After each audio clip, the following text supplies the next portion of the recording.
Gamescom has come and gone, and we know a ton of new stuff about what's happening in gaming the next couple years. Hi folks, it's Falcon, and today on GameRanks, the 10 best new announcements of Gamescom 2018.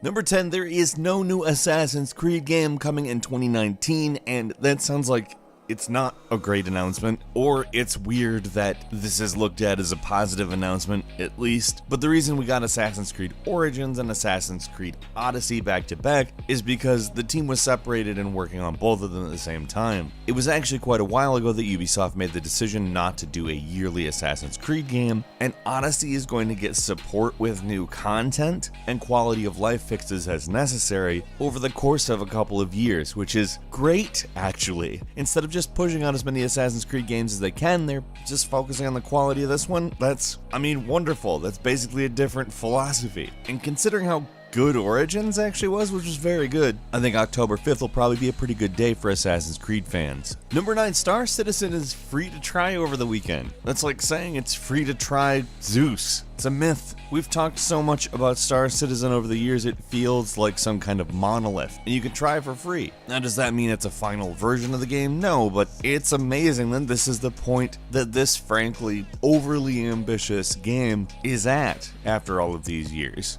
And while there's still reasons to be skeptical of the game, it's also real. You can play it without even paying for it at the moment, which is wild. It ends on Monday, of course, but I would definitely recommend trying it, even if just to say you've played it. Number 8, we got gameplay of Resident Evil 2 from the perspective of Claire, and lordy, it is just, really cool. It's nothing you don't know about, but at the same time it really looks functional and better, and the graphics are beautiful and amazing. It's Resident Evil 2, but it's modern, and the acting is really good, and it manages to bring me back as well as wow me in a new way, and I am so ready to play this.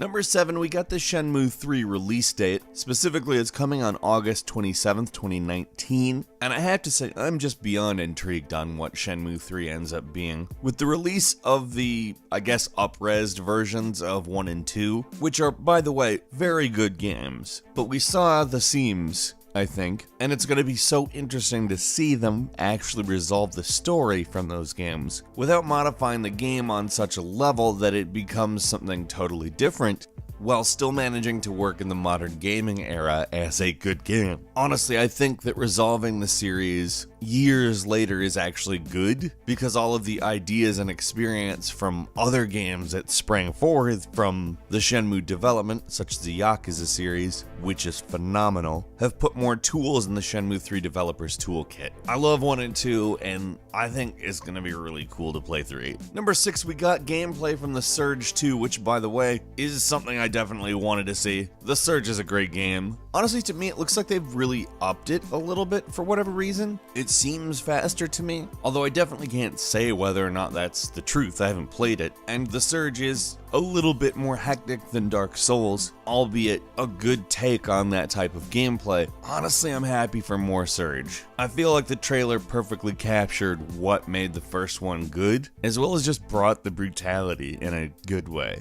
Number 5, appropriately so, Devil May Cry 5 saw a large amount of activity. First, we got a new trailer, which is, it's Devil May Cry, it's a trailer, it's stylistic, it's fast-paced, it's very cool. And we also got a release date for the game, which will be coming March 8th, 2019 for PS4, Xbox One, and PC. But more importantly, people got to play it, and we've actually seen some footage of the game in action. It is absolutely delightful to watch. It comes off very much like classic Devil May Cry, but what's interesting is it does actually bring in a couple of things from DMC, the reboot, that was kind of a side game. Specifically stuff from that game that I think are actually among the better additions to it, but bringing in the moving environments, for one, is very cool. And even cooler, I think, and I understand this doesn't actually affect the gameplay, but the enemy introductions, that's a thing now, which I absolutely love. It kind of gives you a little bit of a Bayonetta vibe, which, as you know, these games share more than a little DNA, but there's a lot of cool stuff as well.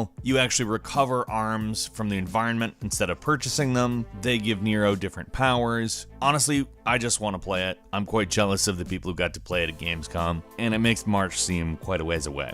Number 4, we actually got gameplay of Call of Cthulhu. It looks in some ways like kind of a detective game combined with Dishonored, and that's a big yes from me. Now, the types of powers are obviously more along the lines of perception than the outright chaos-causing powers you get in Dishonored, and can apparently cause you to go mad, which is, I think, actually a pretty good idea for a mechanic, at least in this type of game. Obviously, we've seen it in other types of games, but not really a detective story as of yet, and also great call on making Call of Cthulhu from a detective point of view and leaning into it. The best parts about Lovecraft are all of the unknowns, and what better type of game to make about that. Number 3, CD Projekt Red showed off the progress of Cyberpunk 2077 and announced that the game internally was playable from start to finish. Now, that doesn't mean they're close to done or anything. In a large game, the game being playable from start to finish just means the beginning of making sure that is smooth. At this point, it is looking extremely slick though. We did get to see some new screenshots, and although they didn't show it off publicly, apparently they showed off some stuff from Night City at,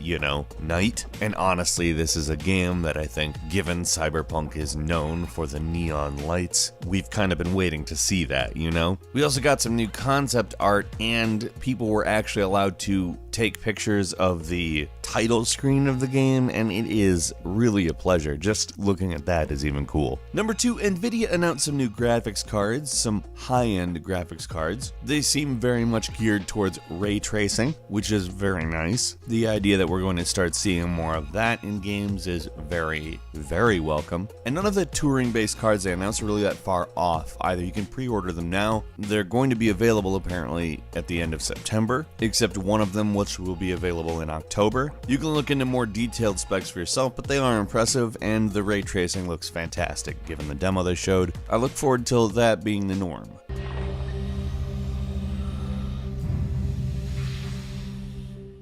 And finally, number 1, we got a huge info dump on Sekiro Shadows Die Twice. First, the release date, which is March 22nd, 2019 for PC, PS4, and Xbox One. Between this and DMC, March is going to be a big month, and I look forward to that quite a bit. But beyond that, we also found out that the game's going to have multiple endings, and that the New Game Plus option is going to be present, which is very good because it makes some implications about the story and about the replay value that I think personally make the game a little bit more enticing, but even more, the size and scope of the game is going to be around Bloodborne and Dark Souls 3. Now, this probably puts it somewhere between 30 to 40 hours, not necessarily from a completionist perspective, but I mean, that bodes well as far as I'm concerned. And we also got to see a lot of new gameplay, which showed off things like the stealth, the grappling hook, the faster paced action that feels still like Dark Souls, but it does have its own unique rhythm, and I appreciate that quite a bit. There's also more time spent in the air, not just from the grappling hook, but you see a lot of jumping. We saw quite a few jump kills. I don't know, it looks like a game that's going to bring a little more variety in gameplay, and being they did that, I think that lended itself to maybe less time spent on combat, but it also looks like the strategic elements remain, and that's very much kind of what makes a Dark Souls game a Dark Souls game. Still, this broadens the horizons of a Souls-like, I would say, considerably, and while I may not be 100% correct about that, I am very excited because there's enough that looks different to me that makes me really want to see how it goes. What did you see at Gamescom 2018 that made you most excited? Leave us a comment, let us know, and if you like this video, please click like. If you're not subscribed, now's a great time to do so. We upload brand new videos every day of the week, and the best way to see them first is, of course, a subscription. As always, thank you very much for watching this video. I'm Falcon. You can follow me on Twitter at Falcon the Hero, and we'll see you next time, right here on Game Ranks.